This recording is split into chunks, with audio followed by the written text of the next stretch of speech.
So Bella was 5 at the time. She looks at the book, and it was strange for her that the picture, the cover on the book, she was looking at it. She flips it, and then she looks at her mom and says, "Mama," very seriously, "Mama, why is Mommy's picture in this book?" My daughter, well, Mommy wrote the book. Put her on FaceTime. So she got on FaceTime with me, and then the first thing she told me was like, "Mommy, I am so proud of you." Obviously, I'm melted on the floor, like completely. And then she tells me, "Listen, the next book that you write."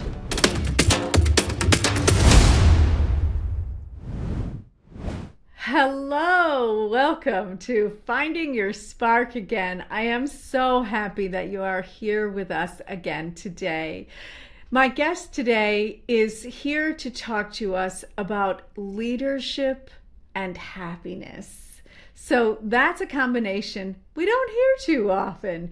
I cannot wait to dig into it. Maria Aguirre is a best-selling and international award-winning author, speaker, and leadership mindset coach with a wealth of experience under her belt. With a remarkable 27-year career in corporate leadership, particularly in aerospace operations, Maria is now dedicated her time to sharing her insights and supporting aspiring leaders in fully embracing their purpose. Her mission is to assist them in discovering meaning and fulfillment in both their professional and personal lives, enabling them to consistently achieve high performance through self-leadership, effective team building, and impactful communication. Maria firmly believes that armed with the right tools, most leaders can accomplish profound connections with their teams and view their roles as important to positively influence others.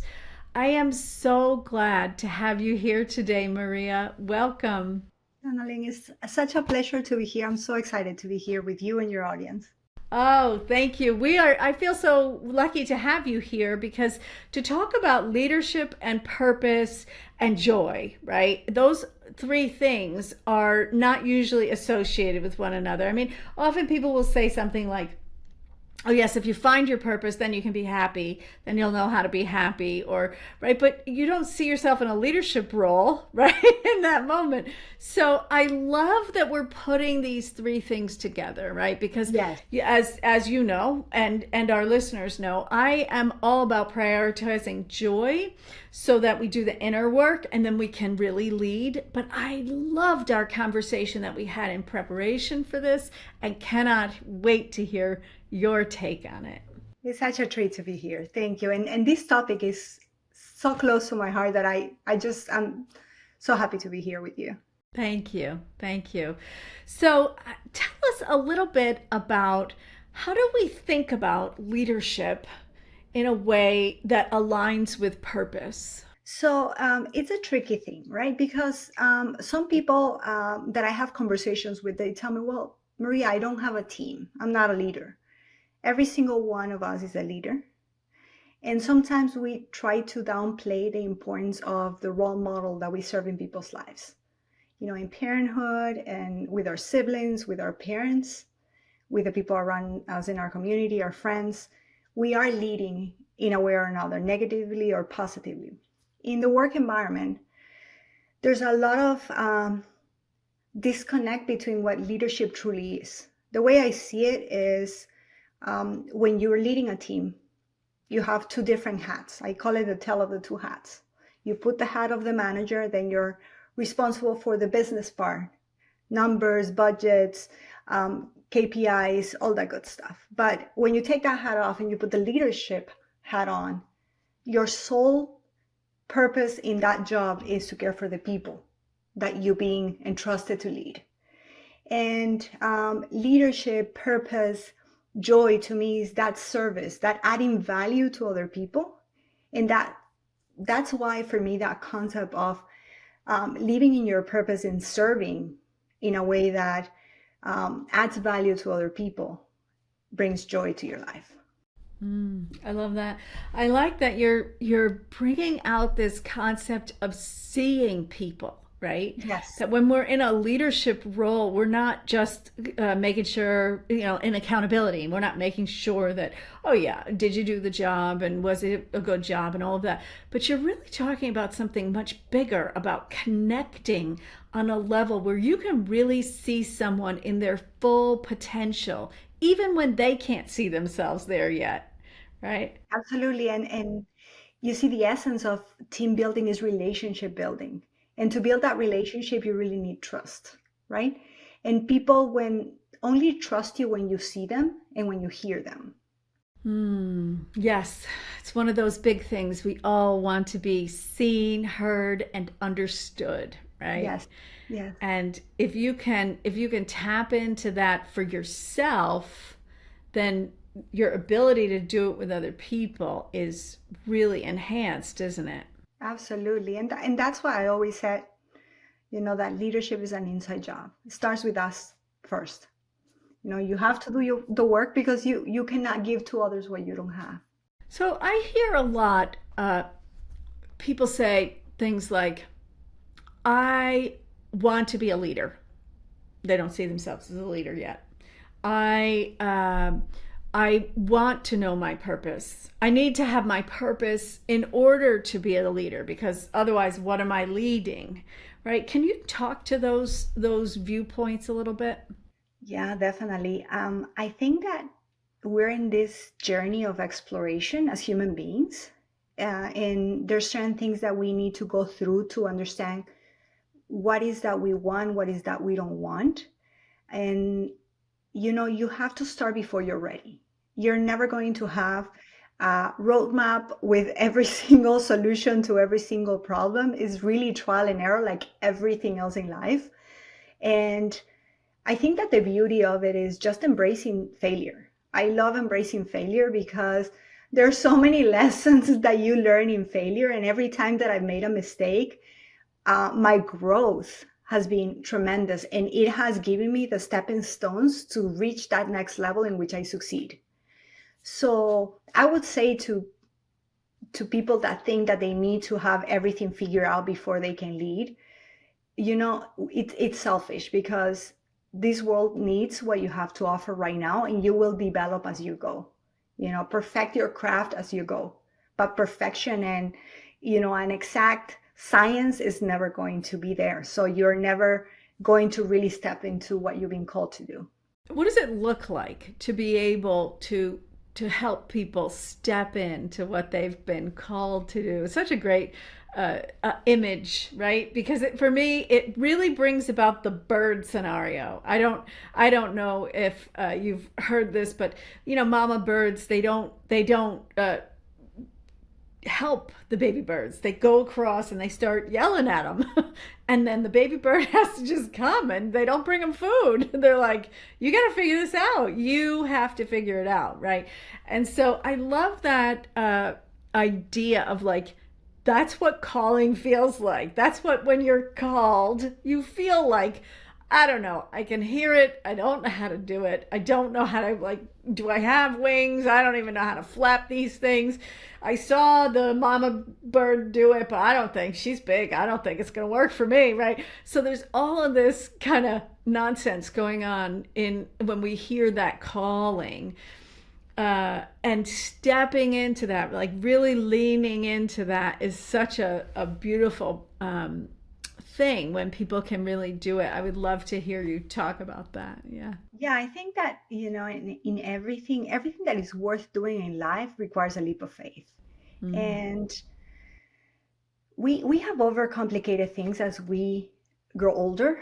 The other day I was actually talking with a friend about that. And when we're babies, right? I love that analogy, because when we're babies, we see other people walking and we decide, okay, we're ready. We try, we are going to fall down a million times, and it doesn't matter. At no point we think, okay, I'm probably stupid. This walking thing is not really for me.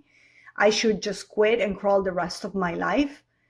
No, we may cry, we laugh sometimes, but we keep trying until one day we take off and walk. And as we grow up, we allow those limiting beliefs of other people are going to judge me, other people are going to think that I'm not capable, that I'm not qualified. And we allowed all those fears to take control of the greatness that we have inside of us since the moment we were born.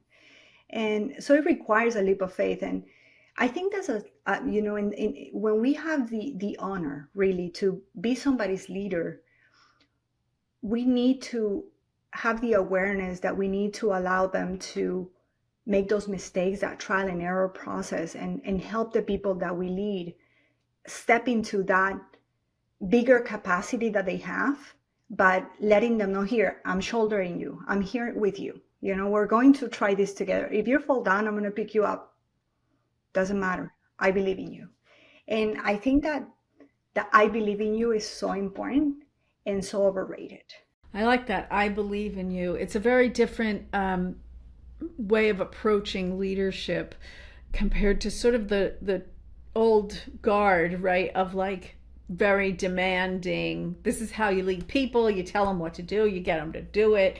You tell them to fall into line when they have needs that are getting in the way, right?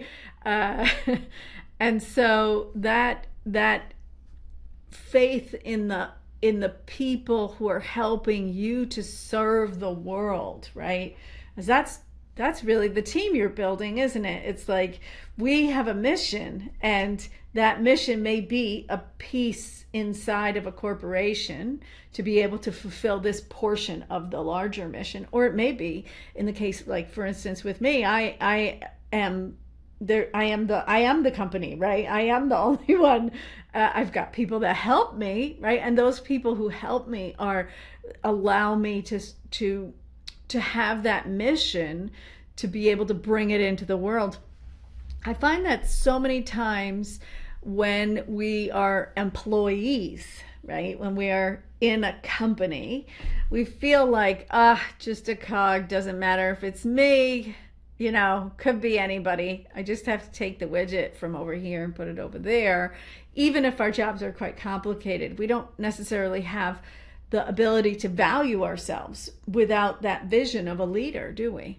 Yeah, it becomes, when we're used to doing the job, it becomes, it's the norm, it's second nature. And it's up to the leader to really highlight those moments of greatness, those moments of, hey, amazing job, thank you. Thank you for what you did. You went the extra mile. Thank you for that. And acknowledging the people, because, and this is why the work that I do with leadership is so important to me. And I define it as my purpose, is because we have become so accustomed to keep pushing people that we forget that we're dealing with human beings that have needs, as you mentioned, that have problems, issues, challenges, children, parents, life. And you really need to care about people. People require that you care in order for them to care for you. It's the law of reciprocity. It's not going to work the other way around. You cannot demand without first giving. And it's up to the leader to go to the team, to really open their arms, to really show them the way, to really build that trust and that relationship, so the team can start performing at a higher level consistently, because they know that, okay, this guy or this gal, they have my back, and that builds loyalty. I'm really interested in how happiness fits into that, right? When you were talking, I feel like I have so many examples in my life, in my long life with lots of history, that are of leaders who are willing to believe in you, but also to feel bad with you, right? To allow you and the team to feel like, oh, it is true, we're downtrodden, but we've got to overcome. And that's a really different kind of leadership than one that can find any happiness. I mean, happiness is a long way from like, we're down, but we're gonna get back up, right? The thing is that, honestly, happiness is a choice that we make every day, and I read something yesterday that it was probably something online on social media, but it said something along the lines that a ship doesn't sink because of the water around it. it sinks because of the water inside. And if we allow what's happening outside of us to come inside and start ruining or dampening what we're feeling, then we're just giving up. So to me, it's a choice. And the fact that I get to work with people, the fact that I get to serve this team, the fact that I get to have these challenges changes completely the perspective of how we approach the day-to-day, the issues, the challenges, the opportunities. And it really shows the team, okay, that's the way we operate, right? Because the team looks at you and they're reading your reactions. They're not only listening to what you're saying, but your body language, how you react in a moment of crisis. Are you panicking, or can I trust that you have control? Then I just need to follow your guidance. I need to be led by you because you know exactly how we're going to do this. Or even when you don't know, right? During COVID, I think that there was so much uncertainty, but it's also being vulnerable enough to say, listen, I don't know how this is going to pan out, but I need you to trust me and we'll figure it out together. And have that vulnerability and that honesty. Saying, hey, as we were talking before, I've lived in Florida most of my life and I can handle any hurricane, no problem. Pandemic, first one in my life, so I wasn't sure. But we keep leading with honesty, with transparency, and really with a heart for people. Yeah, that is such an important element, right? To be in an open-hearted space yourself. Yeah. And that requires a lot of emotional work, right? It So we does. say it, it's like, whoa, yeah, that's such an open-hearted person. And people are like, yeah, I want to figure out how to do that. But the thing is that, you can't be carrying around all the scars from your past undealt with, right? So you got all these band-aids and bandages, and suddenly there's no space for openness, right? Because you're bandaged up here. So is there a process that our listeners can think about or can actually do to help them to get from that space where maybe we've got a few wounds that we don't know how to deal with, or at the very least we know we want to be a leader who leads with an open heart. We know we want to be a leader who knows how to go in happy every day, right? And say, hey, we are something more magical than any of the individual parts, and to mean it and believe it and to evidence it in the relationships. How can we start? How can our listeners start with that? Oh, that's a lengthy process. I've gone through, and I think it's really a work in progress. I think that we will do that until the day we die, because it's always something that you need to work on. Things that pop up, and you realize, oh, where that come from? Hold on, where that come from? Because that's not from right now. That's from the past. Something happened and triggered that, right? So we always try to we need to focus on, okay, where are my reactions coming from? Where are my fears coming from? I think a lot of self-awareness, that's personally what's being my biggest weapon in conquering my fears and my self-doubt and my own limiting beliefs. It's being self-awareness of, okay, there may be bad, there may be pain, but there's also all this good. And really living with that and forgiving, letting go of things, really thinking, what is that I can do with this, and just let it go. I like that. That's really leads you to a place where we're talking about being present, isn't it? Being present, and also I think that is part of forgiving ourselves for the things that we've done or the things that happened to us in the past that we allowed to happen to us because we didn't know better. And it's just probably going back and saying, 20-year-old Maria, I still love you. It doesn't matter that you did that wrong or this other thing wrong, or that you made a mistake or you said that thing that you shouldn't have said. I still love you and you're part of me. Yeah, I was thinking the other day about time traveling into your past, and this is a a technique that many biofeedback specialists use, and I'm trained as a biofeedback specialist. And so to be able to do what you just said, right, to be able to go back to a moment is so powerful. And in my life, I don't know why this popped into my head, but I really do think it's part of this conversation. In my life, there was a moment that I can remember very, very clearly where I was in a specific spot, I was having a specific thought, and I can't even tell you what age I was, right? So the where it's located in time is less noticeable to me. And that moment was there's one of those what I call sticky moments, right? A moment that you remember even when you don't know why you remember things, right? Sometimes you remember something because it was traumatic or because it was wonderful. And so those moments stick out, but then every once in a while you'll have this moment of peace, of quiet, of stillness that you can actually go back to and say, okay, this is the moment that I want to talk to you, that I want to tell you, like you said, 20-year-old Maria, this is how I feel about you. This is how you shine in the world, right? And to be able to sort of work with those details is so powerful, really powerful.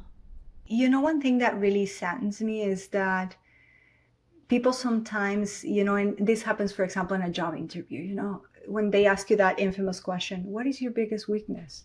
And people proudly say, well, I'm a perfectionist. I think it's so overrated. It's terrible. I'm a perfectionist in recovery, self-proclaimed, but we aim for this perfection. We aim for this flawlessness, and I think there's so much beauty in the mistakes, in the broken. Like I say, I embrace failure. Let's try something new. Like when I was a little girl, and sometimes I ended up all banged up and crying because I did something I shouldn't, but I was happy. I tried it, and I didn't live with the what if. We sometimes forget that. That's a big thing when it comes to leadership, isn't it?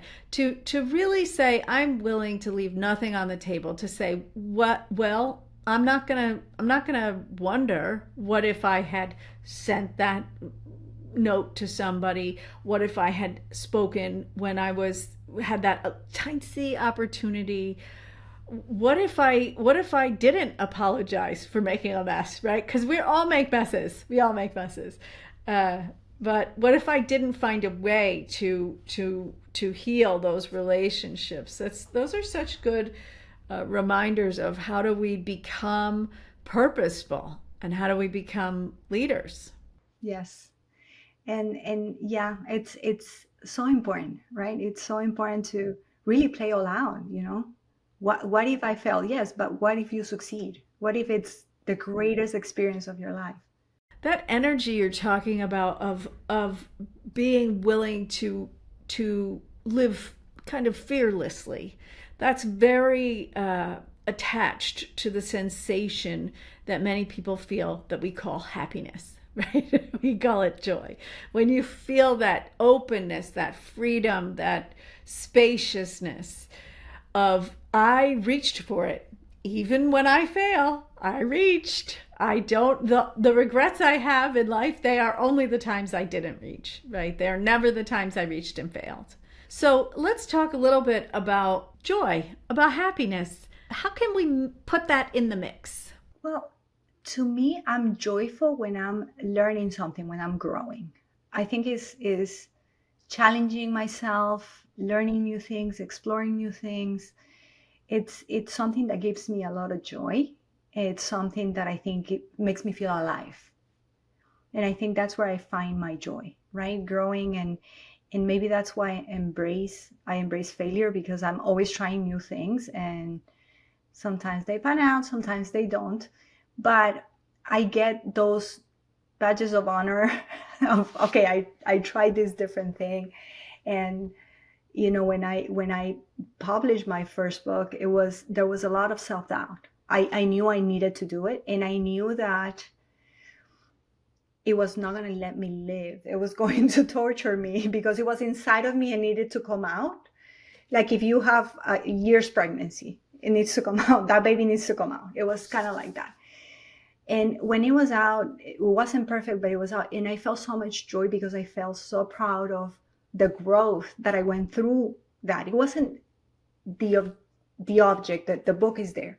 It was the process, the person that I became. And that gave me so much joy because I was always in movement. I was always creating and growing, creating. That's where my joy is. Beautiful. Can you tell us a little bit about the book? I've published 2 books. The first one is The Square Peg Leader Delusion, and let me describe it as a field manual for leaders. I've had a 27-year career in leadership, and everything that I wrote in that book is the good, the bad, and the ugly that I've experienced, the mistakes that I made, how I figured out, and how I have challenged the status quo on leadership, because I think that we need to go back to seeing people for who they are. And the second is Tiny Person, Mighty Leader, which is a children's book for leaders, for tiny leaders. And I actually co-authored that one with Bella, my 5-year-old granddaughter. This is one of the reasons I was like, you have to be on the podcast. You have to be on the podcast. Right? Because we're always talking about how we want the youth to Yes. be something, right? To lead, to allow themselves that freedom that maybe we cut ourselves off, or we lived in a world that didn't encourage us to do that, right? And you have done it. You have done that. You have exemplified that, and not only exemplified it for her, but included her in that journey.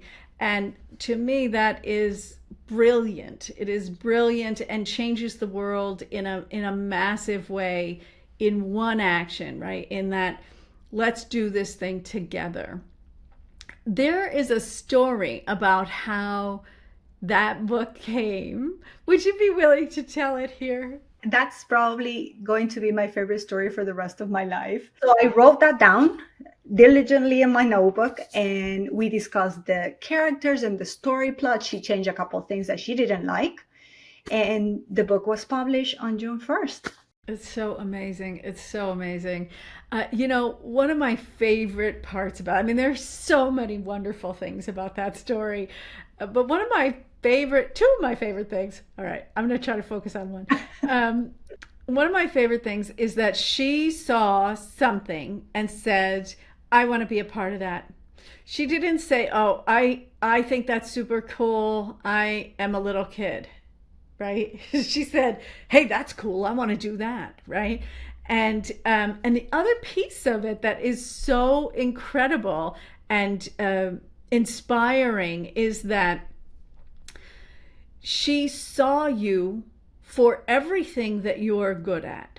So here's this, like, I don't think that my grandmother does this, right? She doesn't write books, right? She sees that you write a book. It takes her no time at all to say, hey, I see you.